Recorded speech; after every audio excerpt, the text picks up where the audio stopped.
So we're at Ladywell Lake up in lovely Essex, and we got here on Friday. First thing that I've done, like I normally do when I arrive at any lake, is we had a walk round, and I got up the very far end and we found a group of fish underneath a load of snags up there. So I sort of watched them for a little bit. There was a ghostie in there with a few of the other big uns as well, but it didn't look like they were going to stay there for long, to be fair. So what I did is I got up a tree, see where I could obviously get my rigs close to them, and there was a spot just to the left hand side of where they were, and they were real tight into the snags, and they were using this channel to come out of the snags and then on this big sort of gravelly looking area. Whether it was gravelly or not, I'm not too sure, but I thought, right, what I'll do is I'll just put the spoon in there, put a couple of spoonfuls of bait in,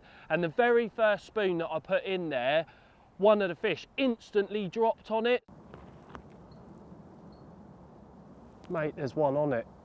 There is one heads down, tails up, having it, and he's a big one as well.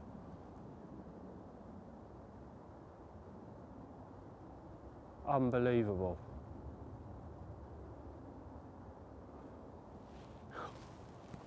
Mate, he's a good one, a proper good one.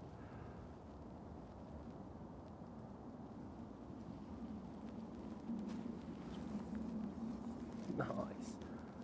That's a good sign. Get on the switch. So my plan was to set up base camp in the lodge swim, because I don't know, the carp angler within me knew that they weren't going to stay up there in them snags. And not only that, if I did set up there, I'd have had to have been right on top of my rods, and if I had a bite at night, the chances of them getting in the snags were quite high, really, because it was really tight to get the rigs in there. So that was the plan. Set up in the lodge, take a couple of rods up to the snags where these fish were hanging around, and then cast a couple of rigs as tight as I possibly could to them. Now, I couldn't get a drop on the rigs, and I didn't want to have to keep casting in there, so it was literally one cast, get it as tight as possible, and then leave them there. So that's what I did, put 2 rigs out there, and unfortunately when I cast the rigs into there, I didn't get a drop on them whatsoever, and I managed to get them as tight as possible. There was no way I could have cast any tighter to them, and unfortunately a couple of hours later I reeled the rigs in and they were in weed, so that was a bit of a shame. I'd gone round there as well, looked in the snags, and the fish weren't in there, so I probably spooked them, even with them 2 casts I put over there. Perhaps I should have just chucked 1 rod at them, but I was being greedy. So what we did is set up in the lodge swim, and that's the swim that I'm in now. Right out in front of you, you've got a big clear area out there. It's 12 3/4 wraps. Towards, there's a gap in the trees there, but just to the left hand side of that gap of the trees is where I decided to fish. It's only, well, it's massive. There's a huge sort of, I don't know if it was clay or whether it was sort of like a thick silt. I'm not 100% sure. I wasn't getting any clay back on the lead that I was having a lead around with. So I would say it was more on the silty side of things, really. And there was a couple of little patches of weed, and it's real that sort of onion weed that's in here as well. Smells really nice of, obviously, onion. Some people call it garlic weed. So there's a couple of little patches of them about out there as well. So I put 2 rods out there on that baited patch. I put a fair bit of bait out there as well. So the mix that I was using was the same mix I was using down at the snags. I was using the 15mm switch with the 12mm. I was using the salt and pepper chili hemp, some corn in there as well, and some crushed tigers and some whole tigers. So that was the mix that I'd put out there on that spot. I put probably about 30 big spods out there. So a fair bit of bait, and then I just, as the spod was landing, I just catapulted out some switch as well, just to make the area a bit wider. So I had a real tight patch of bait out there. I used that Loopy 60 rig on the right hand rod with a PB pop up on that, and then I had a bottom bait 15mm switch wafter on the other rod. And then my third rod was just a zig rig at about 3 foot, and I was just sort of casting that about. So at, God, what was the time? About 4 o'clock in the morning, I think it was. The right hand rod, the Loopy 60 rod, absolutely screamed off. So lent into that one. I mean, it was an absolute belter of a take as well. Someone had just chucked an NTXR brick through the bivvy window, and I was, you know, rooting around the bivvy trying to find my shoes, going absolute, like the rod was screaming. So I've come out, lent into it, and straight away the fish has started to kite left. And then I've obviously got an island to the left-hand side of the swim here, and it's trying to get round there, and I just had to crank down on it. And all that time I'm shouting, Andy, Andy, like proper shouting at the top of my voice, but it's been windy as anything here. Unfortunately, Andy only got up once the fish had wiped out 2 of the other rods, and then I managed to net him down here. So once Andy had got up, he come down, and we had that lovely scaly mirror in the net.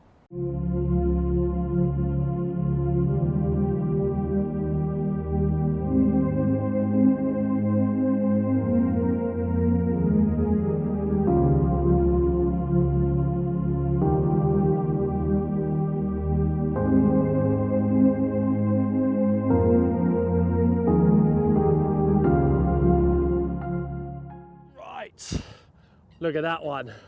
My first ever carp from Ladywell. Absolutely gorgeous.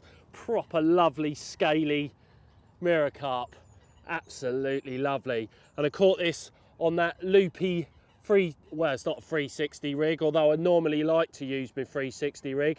I've changed it slightly to that Loopy 60 rig, which I'm now going to call it.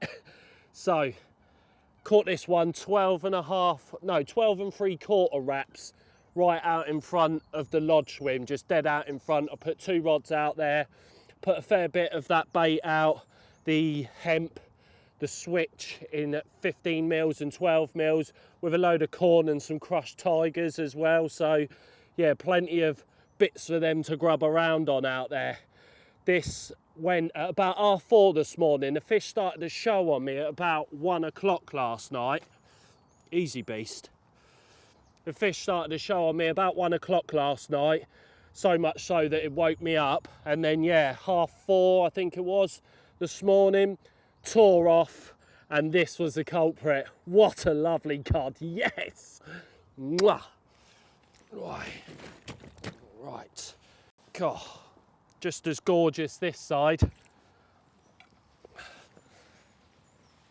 And there he is there. So £17 this one went, and the hook bait was a PB pop-up. So them PB pop-ups, I think every single one that I've used out of the pot so far has done me a fish. So I'm absolutely buzzing with this. He's starting to get his winter colours on him, and he's looking absolutely gorgeous. Yes!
That Loopy 60 rig that had caught me that beautiful little scaly mirror with the 15mm PB pop-up.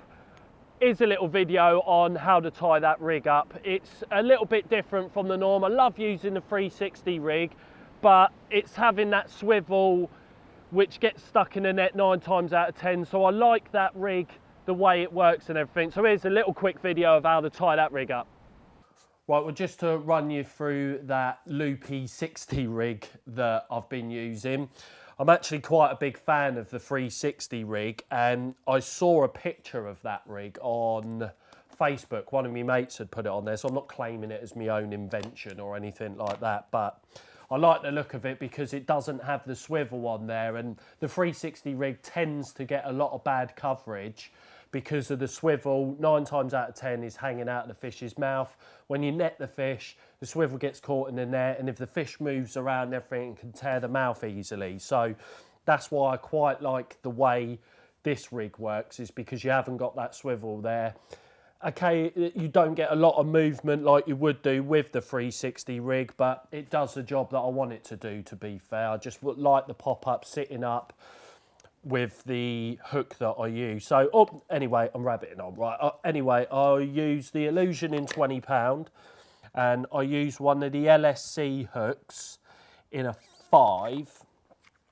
I use the 5 because the eye is almost perfect, the size of the eye on this hook, just to give it that little bit of extra movement. I've tried the other hooks, like the size 6s, and I think I tried the 7s, or might have been the 8s actually, and it didn't move around as much. So one of the LSCs in a size 5, and all you do is you just thread the hook through like normal, through the back there, and then all I'm doing is basically making a loop on there.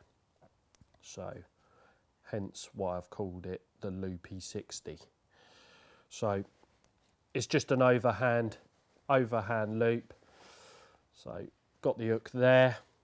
Obviously don't want a massive loop on there.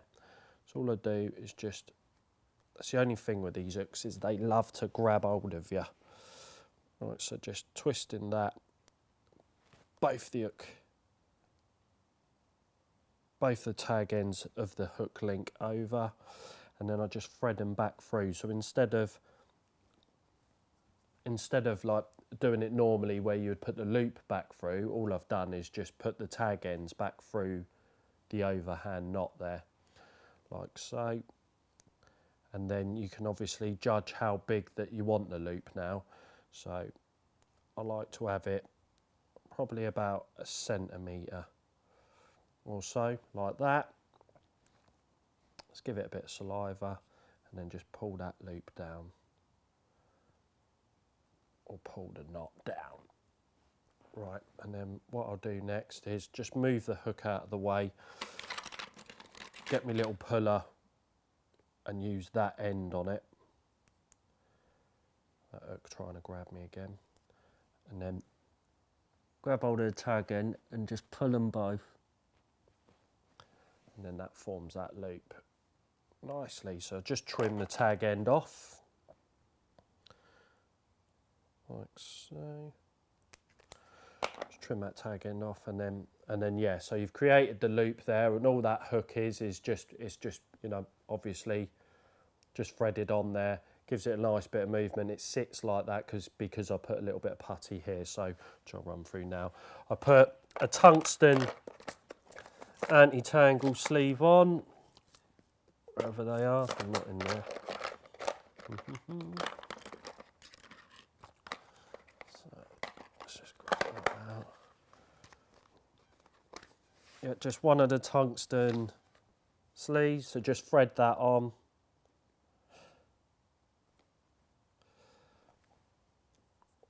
Like so.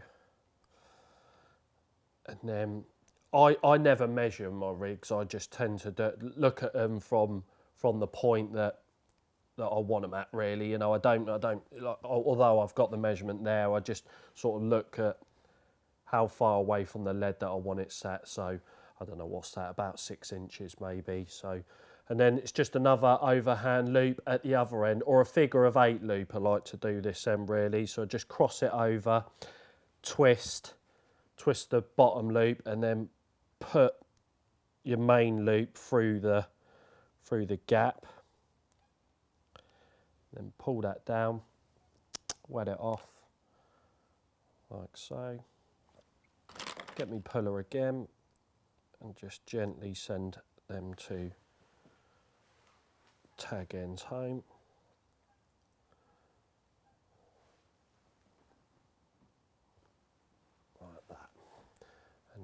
what I'll do actually is I'll grab me other puller and then just give it the big one, making sure that it's not going to break or anything when a fish grabs hold of it. So just hold it there. I hold it for 3 seconds because apparently there was a microscopic lens or whatever you want to call it put on knots, and apparently when you pull a knot, it for 3 seconds it still moves around. So always hold your knots when you put them under tension for at least 3 seconds. So that's that. Pull that tag end again, and then just cover that loop there. So I just put a quick link on that, and then a little bit of putty on the knot here.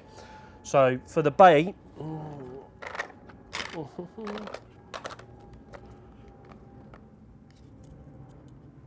all I do is a little micro ring swivel. Just put one of them on. So just thread the actual ring from the swivel onto the hook like that, and then just put a hook bead on there.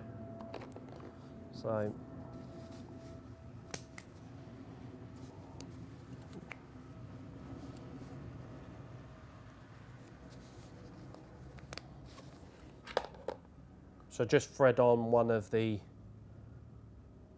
hook beads straight onto the point of the hook.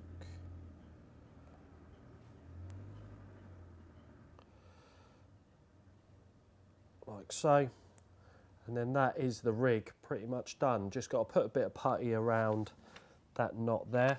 Now I don't critically balance them because I don't want the rig sort of as the fish are feeding down there waving around and everything, because them LSCs are quite a savage hook, and half the time you can barely tie any rigs without getting one in your hand. So the last thing I want to be doing is hooking a fish in the face and whatnot as it's feeding around in the area. So I like to put a decent amount of putty around the knot so that the bait slams down, and then as the fish are feeding around in the area, the bait's not wafting around ready to grab one in the face. So to put the putty on, I just make a little sausage out of it like so, and then just thread that through the loop like that there, and then push it down and then around the knot, and then that grabs hold of it nicely, just neaten it up. So just close off the seal on the bit of putty, and there we are. So all I'll do now is just thread a bit of bait floss through the hook ring swivel, and then just place my bait onto that, and then tie it off with 3 overhand knots, and then blob it down. I don't just blob it down like most people do. They just burn it and then blob it. I do like to put a bait stop in there, because there's a few birds out there. There's loads of birds out there, to be honest with you, on the spot. So 9 times out of 10, they're going to be picking the rig up. And I just don't feel confident enough just blobbing the bait floss. I like to tie it off. That is the Loopy 60 rig. So I just pull that tight, and then make sure that the boom part there is all straight, and then that sits on the bottom with that loop flat like so, and it's got that little bit of movement there. So that's the Loopy 60 rig.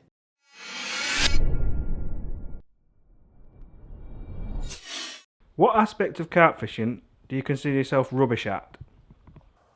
Rubbish at would probably have to be me being absolutely rubbish in the boat when I'm out at Rainbow. I can't say I've had much training as such when I've been out there. So yeah, I've had a few times where I've had a fish on and the boat is just spinning round and round.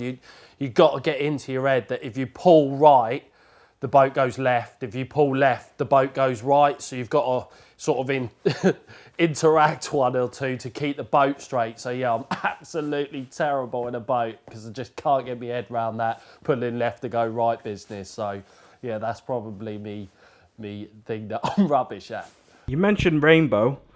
Does that take anything away from your English fishing with it being such a demanding water? No, not really. It's because rainbow is it's just so extreme to anything that I'm used to back at home. You'd never fish back at home the way that you do out at rainbow. So it almost feels like you haven't been fishing properly, if that makes sense. You're using 12-ounce leads with a 6-ounce lead on the back, and it's dropping from boats, and you're fishing up into hooks and round the back of islands and everything. So once I've been out at rainbow and then I've come home, it feels like I haven't been fishing properly. So as soon as I get home, I'm just buzzing to get the rods out. I'm buzzing to cast a rod and use 3-ounce leads and fish normally, really. So I have fished out at France at commercial waters, and when I've got back home, I've not been as buzzing as what I am to get the rods out, just because I've been fishing normally, you know, perhaps 6-ounce leads maybe, instead of me normal 3-ounce leads when I'm at home. So fishing rainbow, that's one of the things that I sort of love about it, is it's so extreme and it's so different from a fishing back at home. So it doesn't you know, intervene that at all. Have you ever been scared while night fishing? Any spooky occurrences?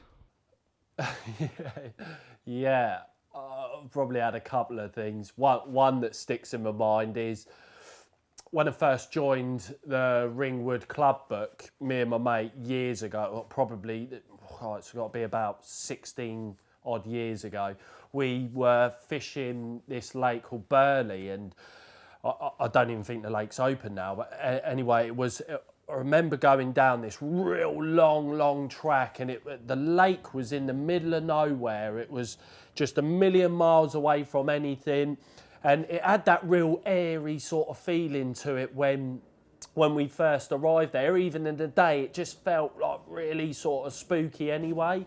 And then when night time came, my mate had brought his dog along with him. We had this Mitsubishi van, which was all sort of kitted out with little sort of bits, like little luxuries. Like we had a TV wedged in between two seats, and my mate said, right, I'm gonna take the dog back to the van for the night. So he's taken the dog back, and he's come back round, and about an hour or so later, it's pitch black. We've had this massive smash, big psh, and then all of a sudden, a couple of minutes later, we've heard the dog collar coming up the path, and the dog's come back with its tail between its legs, and I'm just like, right, what's going on here? You know, obviously me and my mate are proper sort of like, what is going on here? So we've got it in our heads that obviously a window's been smashed on the van and the dog's jumped out. So we've now weaponed ourselves up, and we're walking back towards the van, and you know, we're pinging out. We're scared, and we've got halfway towards the car park, and I've said to my mate, I know what's going on here. Someone smashed the window of the van, and then when we go to inspect it, they're going to rob our kit. So at that point, we're sort of halfway in between the car park and where we're set up, and we're hearing like these noises in the bushes and everything. Like, you know, we're proper scared. There's no doubt about it. And we didn't know what to do. I was too scared to go back and guard the rods by myself. My mate was too scared to go to the car park by himself in case there was a load of guys there waiting for him there. So in the end, it's taken us a 5-minute walk's probably taken us about an hour and a half to finally get to the van. And we've got there, and both the windows are absolutely fine. We're like, oh, what's going on here? And we've walked round the side of the van, and my mate, that absolute div, has left the side door open. The dog has jumped through in between the seats, smashed the TV, which was obviously the big smash that we'd heard, and just jumped out the side door and come running back. So yeah, we never did a night there again, to be honest with you. So yeah, that was quite spooky. What was the strangest request you had while working in the tackle shop in Eastleigh? Oh God, probably had quite a few of them, to be fair. One that, yeah, well, I used to do a rig tying service in there, and I had one guy come in, he wanted 200 rigs. I thought, well, really? And yeah, so yeah, that was probably one of the strangest requests. Apparently he was going out to France. I don't know, I don't quite know how many fish he was expecting to catch out there. But yeah, he made me tie up 200 rigs. I think I've got a picture somewhere of, I was about halfway through and we ran a competition how many rigs are on the table, and I had to shrink tubing and everything. And yeah, so yeah, having to tie up 200 rigs for one customer, that was pretty strange. What would be your funniest bankside moment? Funniest bankside moment. Again, probably had a few of them. One that I can think of would have probably been when I met the Don, Derek Ritchie, for the first time. I was up at Suffolk Water Park, and I set up a couple of swims away from Dale, and I'd said hello to him during the day, got the rods out and everything, and I'd had a bite early morning. I mean, it's sort of like that. It was midsummer time, beautiful misty lake, everything's sort of silent. The birds are just about starting to wake up. And I've hooked this fish and it's weeded me up savagely. So I've put the rod down, taken the clutch off, gone up and gone in, sort of crept real quietly into Dale's swim, because there was this rickety old boat in his swim, which it didn't look safe whatsoever, to be honest with you. But I had a couple of life jackets in there, and I thought, right, I'll use that boat to go and de-weed this fish. So I've crept into Dale's swim. I've sort of poked my head round the bivvy, and Dale, you up? Yeah, mate! Big explosion of Derek the Don Ritchie just blaring out across the lake. I'm like, oh, right, yeah, you are. I'll wait there. And he's like, what's the matter? So I've got a fish weeded up, dude. He's like, oh, right, so I was like, yeah, can I have a hand and whatnot, get in the boat and all that? And he's like, yeah. So we've got the boat into my swim, and I've got into the boat, and as I've got sat inside the boat, there's obviously this hole that must have been at the front, which has been filled with filler foam, of the strangest of things to fill it with. It wasn't very waterproof whatsoever, and there's water trickling in there, and the boat's rocking left to right. And then Dale's just sort of launched himself in the boat, and it's swaying from left to right, and there's water coming in over the edges. I'm like, Dale, sit down. He's like, stop worrying, man. Don't worry. Loving life the way that he does. And yeah, so we've got I'm pulling myself towards this fish. And I've sort of I've said, Dale, you got, sit down, as he's got in the boat. So sit down. Sit down. So he sat down, and we've got halfway out there, and he's just decided to stand up at the front of the boat. He's got this oar in his hand. He's shouting out across the lake, ahoy there, pugwash! And it was just proper comical. And yeah, that was the first time I'd met the legend that's Derek the Don Ritchie, and yeah, it was brilliant. We ended up netting it as well. It was a fish called Turbo, so he's shouting out across the lake at the eerie time of sort of 4:30 in the morning, Turbo, Terry, Turbo's in the net! Yeah, it was just, proper funny moment that was, bless him. What would you consider to be your favourite product in the DNA range, and why? Favourite product would have to be the switch. That bait is just, I'm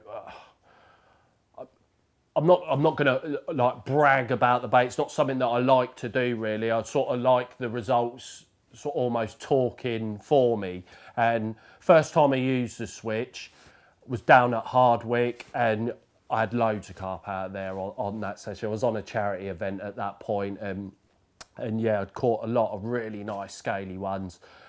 And straight away I just thought, well, perhaps it was a one-off. But the thing is, there was a few other guys, good anglers on there, which hadn't caught anything. They weren't fishing too far away from me either. And yeah, really good session. And then after that, I went to Rainbow. That would have been the second time that I'd used the switch. And me and my mate Paul Hudson, we went out there and we had 102 carp when we were out there, which was just absolutely insane. And then I've used it as well. When I've come home, I've used it on the water that I'm on at the moment. And yeah, 5 sessions I've done on there. I've had 15 fish out there already. And it's not an hard water, but it's not an easy water either. A lot of people struggle on there. And again, the results have just speak for themselves really. So the switch has definitely changed my fishing for me, and without a doubt is my favourite product. Do you have a lucky charm? Yeah, I do have a lucky charm. A bit of a weird one, or a bit of a strange one, I suppose. It's a cremated ferret. So a pet that I used to bring fishing with me all the time, bless her, and yeah, we had a cremated and put in like a hand carved wooden box, and it's got a little sort of brass plaque on the front of it with her name on the front. So yeah, her ashes are there, and like I say, she always used to come out fishing with me, and she still obviously does now, sat out by the rod. So yeah, that's my lucky charm. Finally, have you ever targeted a particular fish, and did you succeed? Yeah, I've targeted a few fish, to be fair. It's something quite like doing, to be honest with you. And one that sticks in my mind is definitely the nutsy fish. Just the amount of heartache that I went through with it, and then finally managing to have, well, the story as it went, when I first joined Nutsy, there was loads of really nice ones in there that I wanted to catch, and they ranged from, you know, sort of low 20s up to about 31, and then you had the big gap from the big un, and I wanted to catch all them little ones first, and reasons being, as soon as you caught the big one, obviously it was a bit of a red card thing, you know, as soon as you had that one, you pretty much had to leave, and I would have wanted to leave anyway. I wouldn't have wanted to smash someone else's dreams of catching it again. So what I did is, when I first joined there, I found out everything that I could about that big one, so that I could almost avoid catching it, as crazy as that sounds, just so that I could catch all them little ones, and then I could go for it. So within about 2 months, I knew exactly where I was going to catch that fish from. It's a swim called the Kingfisher swim, and to the left-hand side of that swim, there was these set of snags there, and I knew exactly that was going to be the place I'd catch the big one from. So I completely avoided fishing in that swim, other than on a February session, I fished in there off the top and caught strawberry fish off of the top. And by that, I think that was nearly one of the last ones I had to catch. I think there was another fully scaled one that I had to catch after that. So I'd caught them all. I'd had the stocky fish, I had the terrier fish, and loads of the fully scaled ones, and it was now time to catch that big one.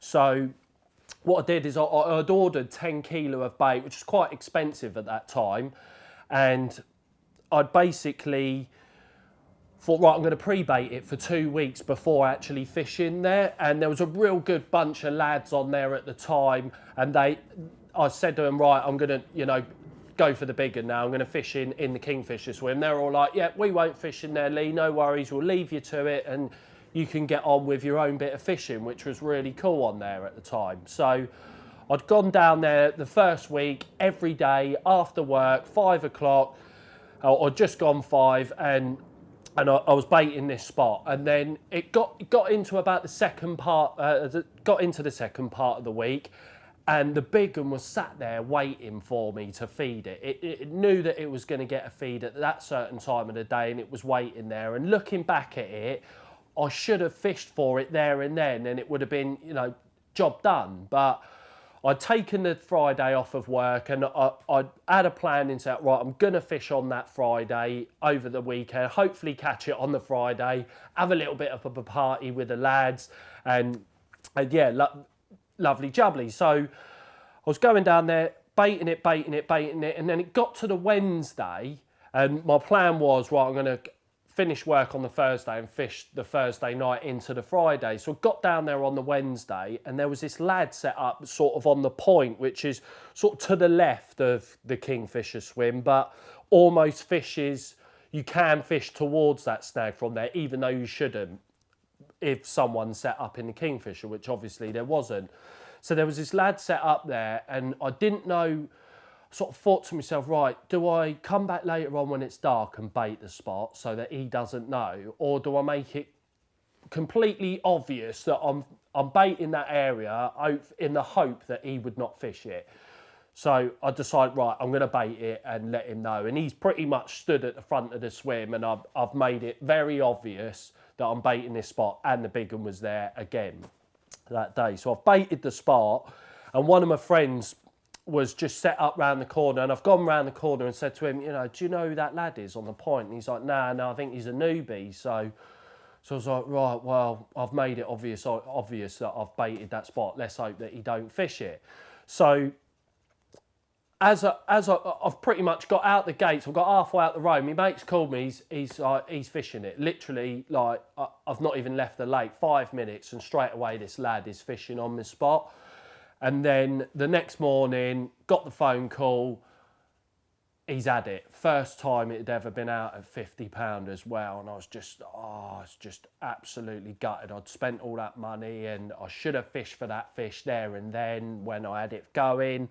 And yeah, I was a little bit, I was kicked back by it, annoying. Anyway, so my roach pit ticket had turned up, and I thought, that's all right, just forget about Nutsy, go and fish the roach pit, and I'll be loving it. And that wasn't the case either. I'd gone over on the roach pit, and all the time that I was there, I was just thinking of that big one at Nutsy and think, I haven't finished on there and I should fish for it. And so I'd done my year on the roach pit, and then I thought, right, I'm going to do the same thing again, but this time I didn't spend out loads of money on another 10 kilo of bait. I'd just got a cheap particle, and I thought, right, I'm gonna do the same thing again, but not bait it for 2 weeks, just bait it for a week.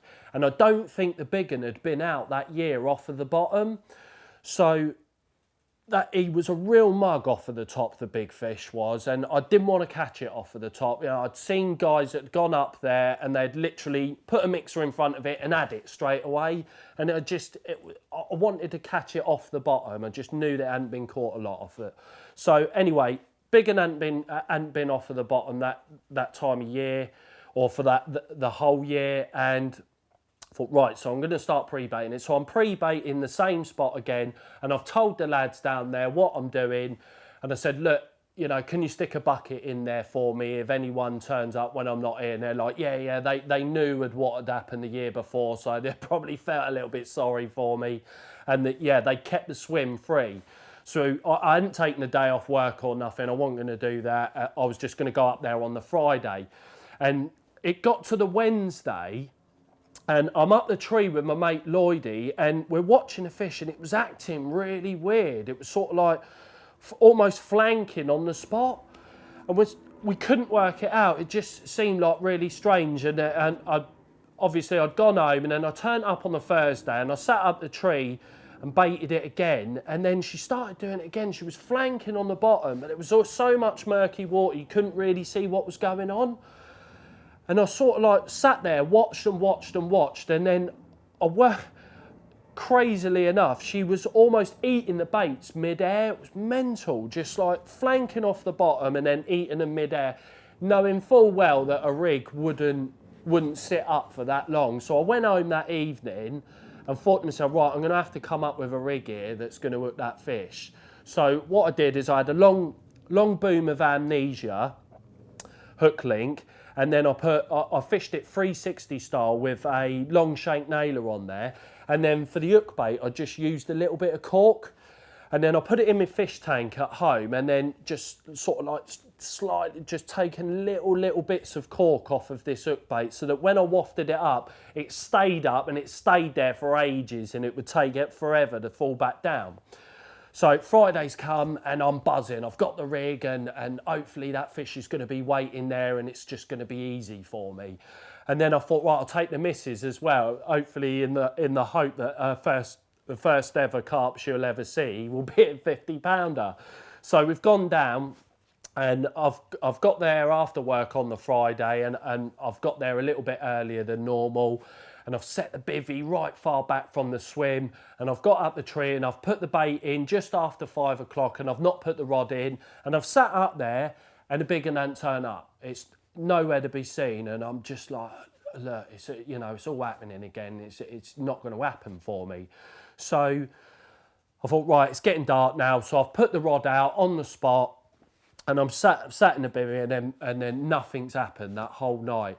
And I've got up in the morning, and I've sort of shot up out of bed, and like a bit of a sixth sense thing really, and I've sort of like quickly looked out at the spot, and nothing. It's all like looking really nice out. There's a lovely mist on the lake, and it just looked absolutely perfect for it. And I was a bit like, you know, why hasn't it happened? So I've put the kettle on, and as I've put the kettle on, again, I've had this like weird sixth sense come over me, and I've shot my head out the bivvy. I've looked at the spot, and there's this massive swirl come up on the spot. I've looked back at the rod, and the rod's just arced itself round. I can't even remember the alarm going off. So I've bolted straight towards the rod, and as I've hit into it, the fish has just absolutely launched itself out the water right up to its wrist. Big explosion on the water, the old rod's arced right round, and then I'm into it, and I've seen what one it is. It's the big one. I'm attached to the big one, and I couldn't believe it. And I'm in the zone, and rod's arced round, and there's these big boils of silt coming up, and then all of a sudden, from the background, I hear, "Oh, have you got one, have you?" I've looked round, my missus is like, I completely forgot that she was there. I'm like, "Yeah, baby, yeah. I'm shaking at this point, I know what's on the end. And she's like, "Well, can I net it?" And I'm sort of thinking to myself, you know, I've been brought back down to reality now. I'm thinking, well, you know, we haven't been together for very long, really. And I was sort of at that stage where you could never say no to your missus, you know. So I've said, right, yeah, you can, but just do it, everything that I say. And yeah, she couldn't have done a better job, to be fair. Fish went in the net, 51 pound 4 ounces, and I was on cloud 9 forever. The van wouldn't even start as well in the car park, and that just didn't matter. I'd caught that big one, and yeah, after all the heartache the years before and whatnot, that is, you know, it was epic, absolutely epic. Right, so we went on to the second night then, and to be fair, I think I got a little bit greedy. What I did is the zig rig rod, I decided to put on that Loopy 60 rig. I put all 3 rods on the PB pop-ups, and all 3 of them on that rig as well, and I put all 3 rods on the spot out there. Same amount of bait again, and I had all 3 rigs really tight within one another. I'm sure they're about half a rod length away from each other. So I did that, and to be fair, nothing happened. We did have the fish sort of show quite close in last night, almost on this wind line that you can see here. They were showing there. We stayed up till about sort of 10, 11 o'clock at night. We only saw a couple of shows out there, and then they completely stopped showing whatsoever. The wind has kicked up massively. It's not, I'm sure when you get a massive wind like this on smaller lakes, it's not the one, you know. I'd much prefer it to be a lot less windy, that's for sure. So anyway, I've got the rods lying on the floor now. Unfortunately, didn't have any more fish. I shouldn't have put them 3 rods all on that same spot, really, with the 3 blatant pop-ups. I should have just kept 2 of the rods, or 1 of the rod on the Loopy 60. I should have kept the other rod with the bottom bait rig and just carried on casting that zig rig around. So anyway, it's time to go home now. I've had a really good time at this Ladywell Lake. It's the first time I've ever been here. There's some really beautiful carp in here as well. So yeah, I'm quite looking forward to coming back here, to be fair, because it is a lovely, lovely lake.